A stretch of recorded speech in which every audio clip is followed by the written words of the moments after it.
শেষমেশ স্টেশনে এত লোকের মাঝখানে গিয়ে আমাদের নাচতে হলো। যেহেতু আগে থেকে কোনো প্ল্যান করা হয়নি আর হাতেও আমাদের সময় ছিল না, সেজন্য স্টেশনটাই আমাদের লাস্ট অপশন ছিল এই ডান্সটা করার জন্য। আর স্টেশনের প্রত্যেকটা মানুষ আমাদের দিকে হাঁ করে তাকিয়েছিল। একটা দাদু এসে তো আমার ধুতি ঠিক করে দিল। আমার তো খারাপ লাগে না, দেখ শ্বশুর বাড়ি গেলে জামাই ষষ্ঠী কালকে যাবি সুন্দর, দেখ না যে লোকটা সারা কি করছে।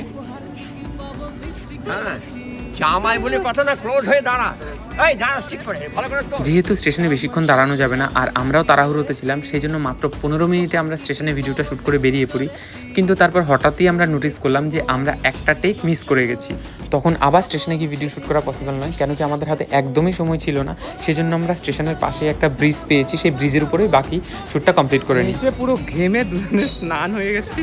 এখন রাত্রি 9টা বাজে, এখন বাড়ি যাচ্ছি, তারপর আপলোড করা হবে একটু পরে ভিডিওটা।